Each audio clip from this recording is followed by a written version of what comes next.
चले एसोफेगस देखेंगे, क्योंकि थॉरक्स में आती है एसोफेगस। देखिए सबसे पहले is a muscular tube, 10 inches की लेंथ होती है एवरेज, 10 इंच मतलब 25 सेंटीमीटर। अच्छा एसोफेगस स्टार्ट कहां से होती है? यहाँ से, जहां पे फेरेंक्स खत्म होती है। फेरेंक्स,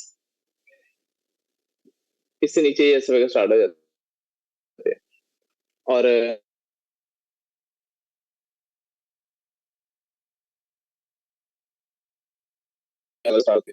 एसोफेगस कहां से स्टार्ट होती है? 6 सर्वाइकल वर्टिब्रा के लेवल पे क्या स्टार्ट होती है एसोफेगस। तो ये कौन सा जंक्शन बना, ऊपर फेरेंक्स और नीचे एसोफेगस, तो इस जंक्शन को क्या कहेंगे? फ्रेंजो एसोफेजियल जंक्शन, फ्रेंजो एसोफेजियल जंक्शन। ठीक है, तो ये फेरेंक्स और एसोफेगस का जंक्शन है। तो उसके बाद एसोफेगस सेंटर कहां पे होती है? स्टमक में। इस एंट्री पॉइंट को क्या कहते हैं? कार्डिया ना। तो इसे क्या कहेंगे? Gastro oesophageal junction, gastro oesophageal junction. अच्छा अब इसमें दो स्फिंक्टर्स होते हैं, एक अपर एसोफेजियल स्फिंक्टर होता है यहाँ पे, और एक लोअर एसोफेजियल स्फिंक्टर होता है। ठीक है, दोनों रिलैक्स होंगे तो फोड़ नीचे आएगी। अच्छा अगर अपर एसोफेजियल स्फिंक्टर,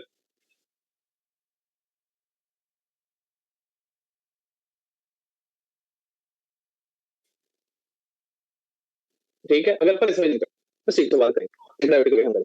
तो एसोफेगस की ना 3 जगहों पे नैरो होती है। एक जहां से एसोफेगस स्टार्ट होती है, फेरेंक्स और यहाँ से एसोफेगस थोड़ी तंग होती है। दूसरा जहां से एसोफेगस आपकी डायाफ्राम को, जहां से डायाफ्राम को क्रॉस करती है, जहां से डायाफ्राम को क्रॉस करती है, वहां से एसोफेगस थोड़ी तंग होती है।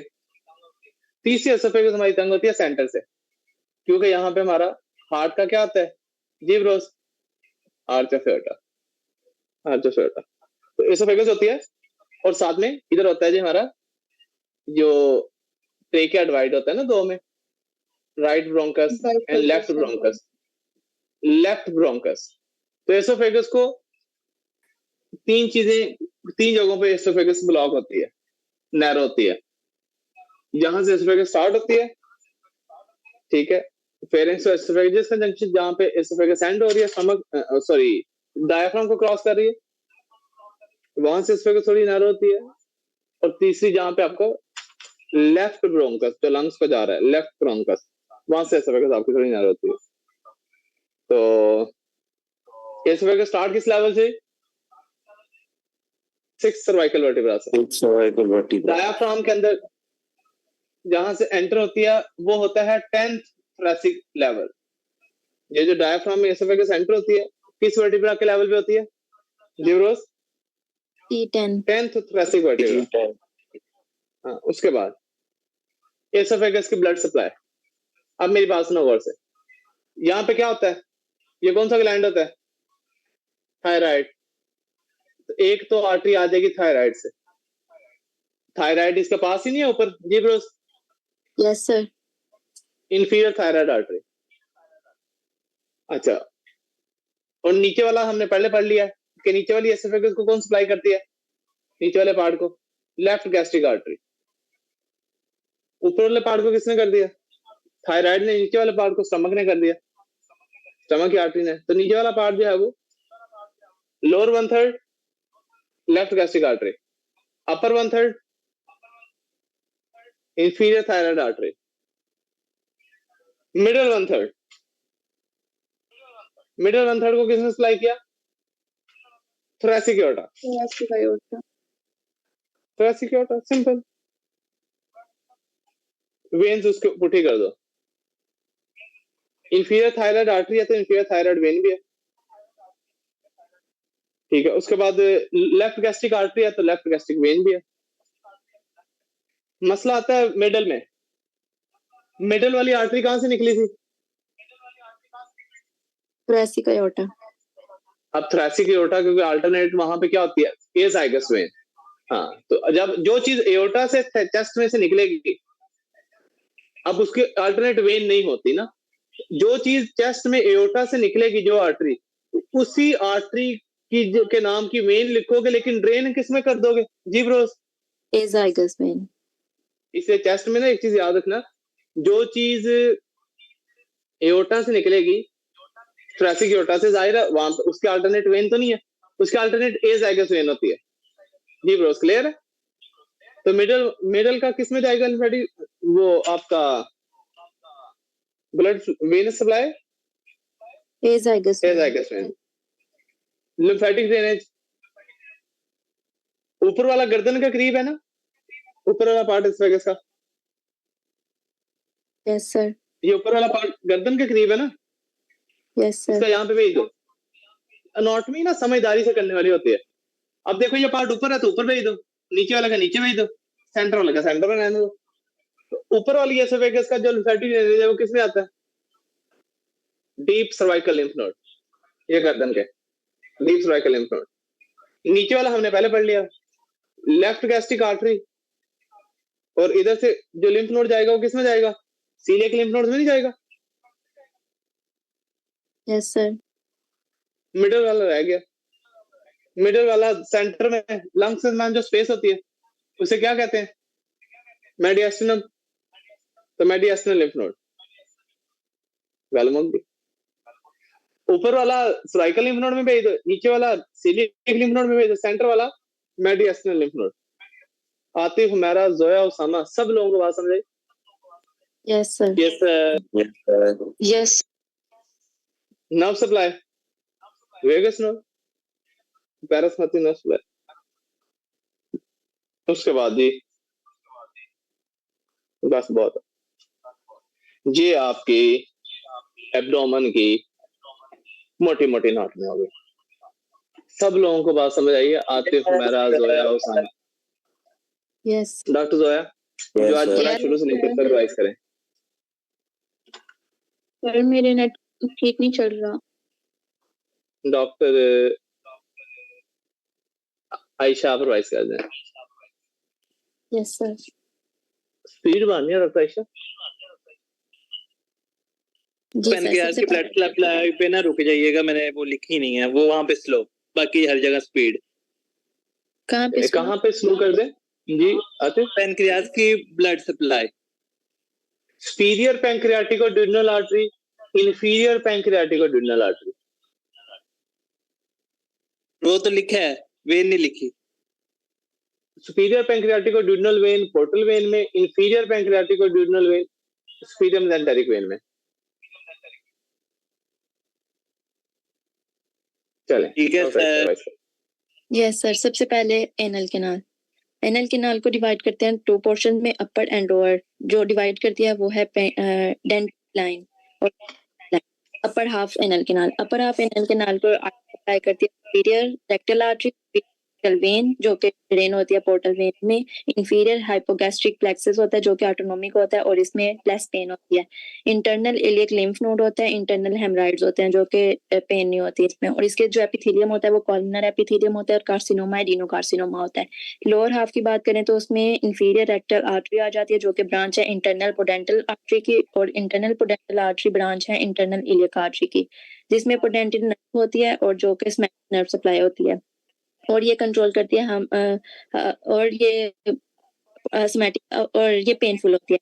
इस आगे इसकी जो वेन है वो इंफीरियर रेक्टल वेन होती है, सुपरफिशियल इंग्वाइनल लिम्फ नोड होते हैं और एक्सटर्नल हेमराइड्स होते हैं जो कि पेनफुल होते हैं। इसकी जो एपिथेलियल है वो स्ट्रेटिफाइड स्क्वेमस एपिथेलियल होती है। कार्सिनोमा स्क्वेमस सेल कार्सिनोमा होता है जो कि ह्यूमन पेपिलोमा वायरस की वजह से होता है और more prone in poor hygiene और एनल सेक्स की वजह से होता है।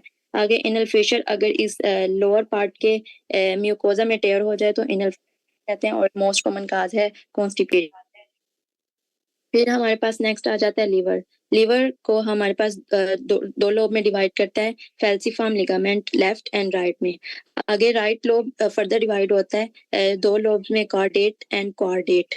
जो कॉर्डेट लिगामेंट के सराउंडिंग में होता है टीरीज लिगामेंट और गॉल ब्लैडर, और कॉर्डेट में होता है वेन लिगामेंट, ओजम लिगामेंट और इंफीरियर वेनिक कैवा।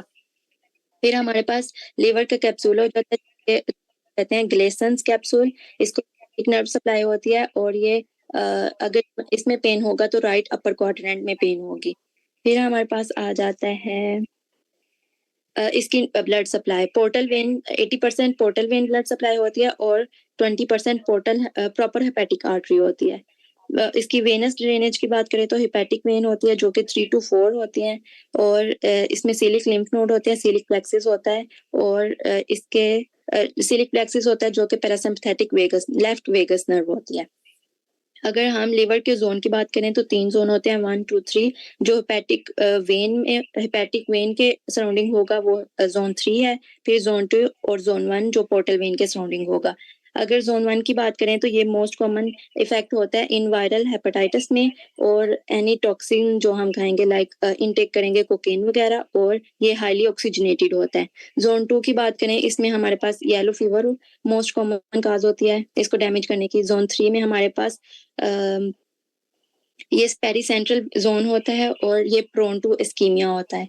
जब प्रोन टू इस्कीमिया होता है जिसकी वजह से इस्कीमिक हाइपेटाइटिस वगैरह हो सकता है जिसमें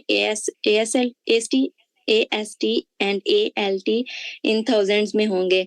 फिर हमारे पास ये डैमेज हो सकता है अल्कोहलिक हेपेटाइटिस की वजह से या पेनाडोल ओवरडोज होने की वजह से, रिफेम्पिसिन की वजह से या CCl4 पॉइजनिंग की वजह से। लीवर के जो मैक्रोफेजेस होते हैं उनको हम कपफर सेल्स कहते हैं। आगे लिगामेंट्स ऑफ लिवर इसमें जाता है जो वेन से बना होता है लिगामेंट विनोजम जो कि डक्टस विनोजम से फैल्सिफॉर्म लिगामेंट जो कि पेरी से बना होता है और ये अटैच होता है लिवर को लीगर एब्डोमिनल वाल से लेसर मोमेंटम्स के साथ।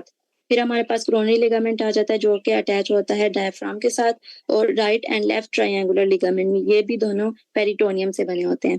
फिर हमारे पास आ जाता है बाइलरी चैनल। पहले लीवर होता है बाइल बनता है, फिर बाइलरी चैनल्स आ जाते हैं और फिर गाल ब्लैडर आ जाता है जिसमें बाइल स्टोर होता है, फिर ये ड्रेन हो जाता है इंटेस्टाइन में। अगर हमारे पास लिवर की इंजरी को हम दो हिस्सों में डिवाइड करते हैं कि हमारे पास हिपेटोसाइट्स डैमेज है या बिलियरी ट्रैक्ट डैमेज है। अगर हमारे पास हिपेटोसाइट डैमेज है तो हमारे पास ALT AST रेज होंगे। अगर हमारे पास बिलियरी ट्रैक्ट डैमेज है तो हमारे पास GGT ALT and bilirubin most commonly conjugated increase होंगे। फिर हमारे पास नेक्स्ट आ जाता है गाल ब्लैडर। गाल ब्लैडर में हमारे पास इसकी फंडक बॉडी और नेक होता है और इसके सराउंडिंग छोटा सा पाउच होता है जिसको हार्ट मैन पाउच कहते हैं जिसमें हमारे पास गाल स्टोन्स स्टोर्स होते हैं।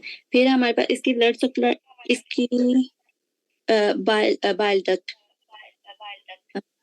मतलब बिलियरी ट्रैक्ट। सबसे पहले लिवर बाइल ट्रैक्ट बाइल बनता है, हमारे पास राइट और आ जाता है, ये दोनों मिलकर बनाते हैं।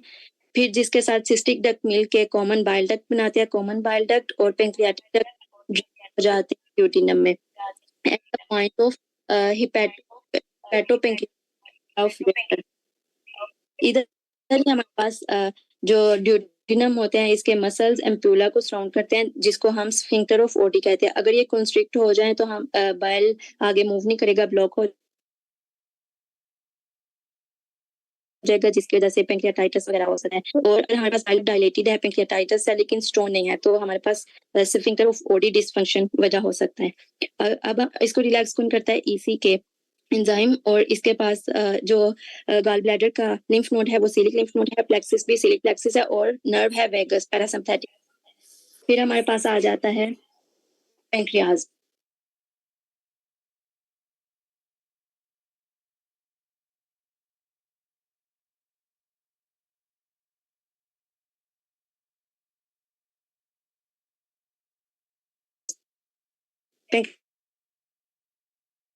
और फिर हमारे पास हेड बॉडी के एक्सोक्राइन फंक्शन परफॉर्म करते हैं और जिसमें पेंक्रियाटिक एंजाइम से बनाते हैं और ये डाइजेशन फूड डाइजेशन में हेल्प करते हैं। जो टेल है वो एंडोक्राइन फंक्शन परफॉर्म करता है जिसमें अल्फा सेल बीटा सेल डेटा सेल होते हैं जो कि alpha cell glucagon, beta cell insulin और डेटा सेल सोमेटोस्टेटिन बनाता है। फिर हमारे पास इसकी ब्लड सप्लाई आ जाती है सुपीरियर पेंक्रियाटोड्यूडिनल आर्टरी जो कि गैस्ट्रोड्यूडिनल आर्टरी की ब्रांच है, इंफीरियर पेंक्रियाटोड्यूडिनल आर्टरी और सुपीरियर पेंक्रियाटोड्यूडिनल वेन जो कि पोर्टल वेन में ड्रेन होती है, इंफीरियर पेंक्रियाटोड्यूडिनल वेन जो कि सुपीरियर मेसेंटेरिक वेन में ड्रेन होती है। फिर हमारे पास आ जाता है प्लेक्सिस, सुपीरियर मेसेंटेरिक प्लेक्सिस होता है, सुपीरियर मेसेंटेरिक ही लिम्फ नोड होते हैं। फिर स्प्लीन हमारे पास लार्जेस्ट लिम्फॉइड ऑर्गन होता है, इसकी लोकेशन होती है left side 9, 10th, 11th rib. तो और हमारे पास अगर कोई भी सीट बेल्ट रिलेटेड इंजरी हो रही है तो हमारे पास मोस्ट कॉमनली स्प्लीन रप्चर होगा और यूरिनरी ब्लैडर रप्चर होगा। लेकिन अगर वैसे overall most common abdominal trauma में ऑर्गन डैमेज हो रहा है तो वो लीवर होगा। इसके स्प्लीन के लिगामेंट्स की बात करें तो गैस्ट्रोस्प्लीनिक लिगामेंट होता है जिसके अंदर जो कि वेस्कुलर होता है, जिसमें शॉर्ट गैस्ट्रिक आर्टरीज होती हैं and left gastric epiploic artery and when होती हैं। और फिर सेकंड वन है हमारे पास स्प्लीनोरीनल लिगामेंट जो जिसके पास होता है जी tail of pancreas and splenic artery. फिर ब्लड सप्लाई की बात करें तो splenic artery and splenic vein. फिर हमारे पास एड्रीनल ग्लैंड आ जाता है present at upper pole of kidney. इसकी ब्लड सप्लाई की बात करें तो inferior phrenic artery, abdominal aorta जिससे एड्रीनल आर्टरी निकलती है, एड्रीनल आर्टरी। इसकी वेन एक होती है जो कि एड्रीनल वेन है, राइट साइड और left side. Right side drain होती है इंफीरियर वेना केवा में एंड लेफ्ट साइड ड्रेन होती है लेफ्ट रीनल वेन में। नर्व की बात करें तो सिंपैथेटिक नर्व सप्लाई जो कि प्री गैंग्लियोनिक होती है। नेक्स्ट हमारे पास आ जाता है oesophagus. Oesophagus start from below the pharynx and at the level of C6 vertebra. ये एंटर होता है स्टमक में और इसके 3 नैरोइंग पॉइंट होते हैं। अपर पार्ट जिससे ये फेरिंग से स्टार्ट हो रहा था, फेरिंजो एसोफेजल जंक्शन। फिर मिडल में आ जाता है जहां से लेफ्ट ब्रोंकस स्टार्ट हो रहे हैं और थर्ड जहां से ये डायफ्राम से पास हो रहा है T10 के लेवल पे। इसकी blood supply inferior thyroid artery upper 1/3 को सप्लाई करती है, लेफ्ट गैस्ट्रिक आर्टरी लोअर 1/3 को सप्लाई करती है और मिडल 1/3 को थोरेसिक आर्टरी सप्लाई करती है। वेन्स भी सेम है, inferior thyroid vein, left gastric vein, लेकिन मिडल में एजाइगस वेन आ जाती है। इसके lymph node deep cervical lymph node upper part को, mediastinal lymph node middle part को और coeliac lymph node lower part को। इसकी नर्व होती है पैरासिम्पैथेटिक वेगस नर्व।